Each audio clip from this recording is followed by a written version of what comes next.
السلام علیکم ورحمۃ اللہ وبرکاتہ۔ ناظرین کرام، حضرت عبداللہ بن مبارک بیان کرتے ہیں کہ میں مکہ مکرمہ میں تھا، وہاں سخت قحط پڑا ہوا تھا۔ لوگ میدان عرفات میں نماز استسقاء ادا کر رہے تھے، لیکن قحط ختم ہونے کی بجائے اور زیادہ ہو گیا۔ لوگ جمعہ تک وہاں ٹھہرے رہے۔ اگلے ہفتے جمعہ کے بعد لوگ پھر عرفات کی طرف نکلے۔ میں نے وہاں ایک کالے رنگ اور کمزور جسم والا شخص دیکھا۔ اس نے 2 رکعت نماز ادا کی اور اپنے رب سے درخواست کی، اور پھر سجدے میں گر کر دعا کی، اے اللہ، تیری عزت کی قسم، میں اس وقت تک سجدے سے سر نہیں اٹھاؤں گا جب تک تو اپنے بندوں کو رحمت کی بارش سے سیراب نہ کرے گا۔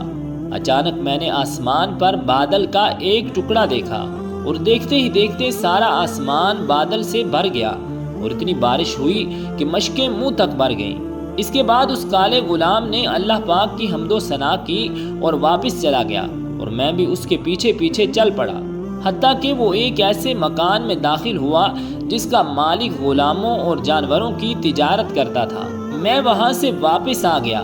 جب صبح ہوئی تو میں درہم و دینار لے کر اس گھر کے مالک کے پاس حاضر ہوا اور اسے کہا کہ مجھے ایک غلام خریدنے کی ضرورت ہے۔ چنانچہ اس نے مجھے 30 غلام دکھائے۔ میں نے کہا، اس کے علاوہ کوئی اور غلام بھی ہیں؟ اس نے کہا، ہاں، ایک منحوس غلام باقی ہے جو کسی سے بات چیت نہیں کرتا۔ میں نے کہا، اسے بھی دکھاؤ۔ اس نے وہی غلام نکالا جس کو میں نے دیکھا تھا۔ میں نے مالک سے پوچھا کہ تم نے اسے کتنے میں خریدا تھا؟ اس نے کہا، میں نے اسے 20 دینار میں خریدا تھا، لیکن تمہیں 10 دینار کا دے دوں گا۔ حضرت عبداللہ بن مبارک نے کہا، نہیں، بلکہ میں تمہیں 27 دینار زیادہ دے کر غلام لوں گا۔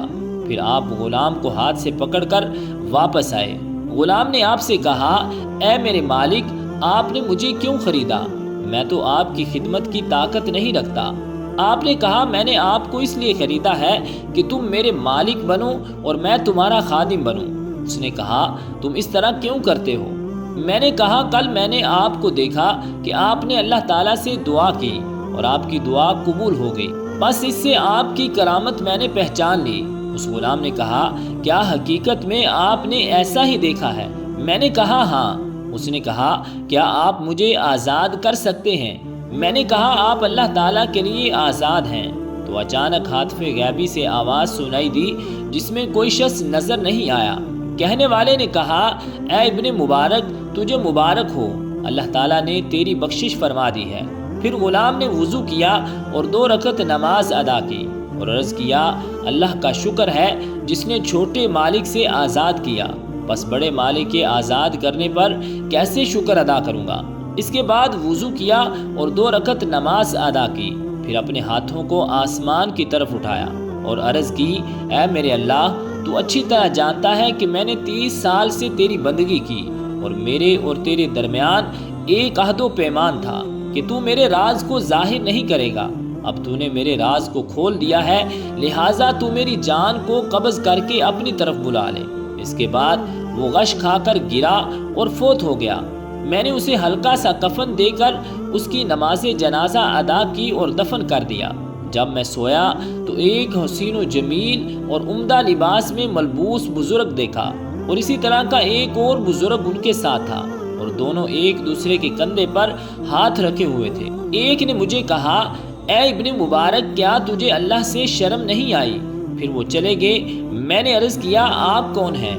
فرمانے لگے، میں محمد الرسول اللہ صلی اللہ علیہ وآلہ وسلم ہوں، اور یہ میرے باپ ابراہیم علیہ السلام ہیں۔ میں نے عرض کیا، میں کیسے اللہ سے شرم نہیں کرتا، حالانکہ میں کثرت سے نماز پڑھتا ہوں؟ آپ نے فرمایا، اللہ تعالیٰ کے ولیوں میں سے ایک ولی فوت ہوا تو نے اسے اچھا کفن نہیں دیا۔